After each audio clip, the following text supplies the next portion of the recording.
The Mandalorian series on Disney Plus has been expanding on Star Wars lore.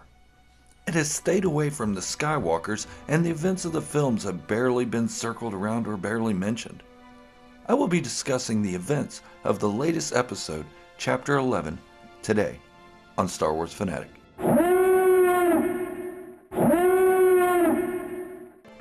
I see many of you that have been viewing my videos still haven't subscribed to the channel. Go ahead and do that now while you're here to get updated when my videos drop. Also, hit the thumbs up and leave a comment as to why you like this episode of my video or The Mandalorian. Now, I meant to finish this video early this weekend, but I took some good family time and spent it with my wife and kids. But before I proceed, I will let you know there are spoilers for The Mandalorian Chapter 11 or Season 2 Episode 3. Please take this time to go watch the episode, or turn back if you do not want to be spoiled. Come back when you are ready. With that said, and since you're still here, let's jump right in. A lot of fans complained about the episode prior, calling it filler, and that the child was genocidal. That episode leads us up to this one. I will be explaining the significance of the story in this chapter. There is a lot to get through in this video, so please be patient with me. Number 1. The child seems more respectful of the sentient beings, the frogs, and their young. I almost expected the little tyke to pop one of the babies in his mouth, but that didn't happen, thankfully. He was a well-behaved child for this episode. Number 2. The Quarren are a lot of what we have seen throughout the other Star Wars medium. They're ruthless and conflict-like. In Return of the Jedi, when we see the first Quarren ever, he is of Jabba's entourage. When we see them in the Clone Wars series, they war with the Mon Cala for control of their water planet. In the Mandalorian series, they are the same. They seem more criminal in the shadows while fitting into society. Number 3. Big spoiler. Bo-Katan Kryze removing her helmet and trying to explain that the covert that Din-Djarin belongs to are religious zealots and have adapted extreme practices clears up a lot of confusion as to whether or not the removal of helmets is an entire Mandalorian thing or just certain clans. It also shows that some Mandalorians still view others as non-Mandalorians for not following their practices, which leads to my next point. Number 4. Din-Djarin's covert now has a name, Children of the Watch. I may be presuming incorrectly, but I would say this is a wing of Death Watch, the extremist group from the Clone Wars that helped Maul take over Mandalore and obtain the Darksaber. Number 5. Another big spoiler. Ahsoka Tano is now confirmed to be the Jedi that Din-Djarin is tasked to find. What other implications could that mean? Will she still be looking for Ezra? Will she have already found him? And before I get hate mail on it, yes, I know Ahsoka isn't technically a Jedi the last time we saw her, but things may have changed. Who knows?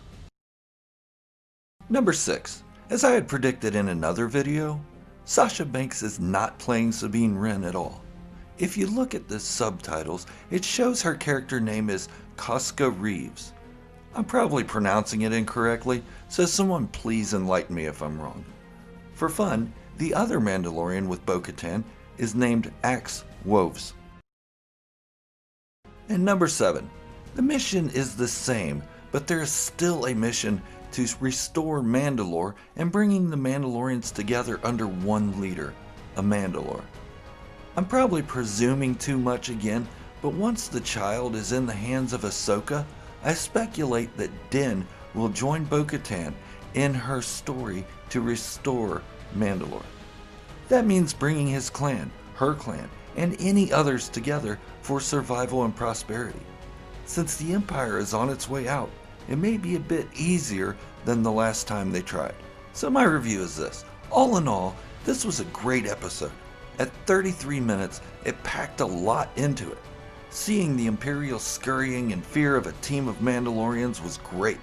Between the Mandalorians and the Tuskens, I don't know who my favorite culture is now.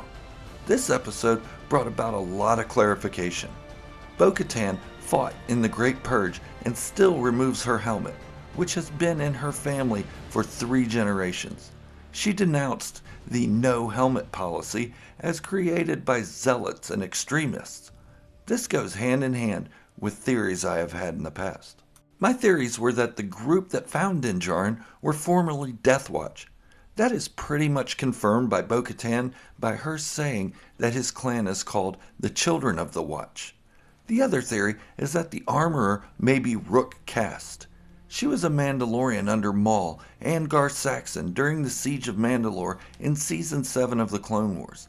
But this one hasn't been confirmed yet, and I'm still holding on to hope. This season is also hinting that it could change from being the cute Baby Yoda show to something a little more adult. The recovery of the Mandalorian way. I think it could also possibly turn a couple spin-offs. Boba Fett and Ahsoka Tano. It will be hard to show a complete arc of Boba Fett during this series if they plan to redeem him as a character, without overshadowing what has been built up in The Mandalorian. I think an Ahsoka spin-off would be better because it could either continue her adventures to find Ezra Bridger, if she hasn't done so already, while teaching the child the ways of the Force, while staying away from the dogmatic views of the Jedi. Whatever happens, I am all in, and I cannot wait to see how not only this season, but the entire series unfolds. Well, that's all I have for now. Please don't forget to hit that subscribe button to be up to date on all content as I release it. Click on one of my other playlists as well to see what the channel has been up to. Thank you for watching, and remember, this is the way.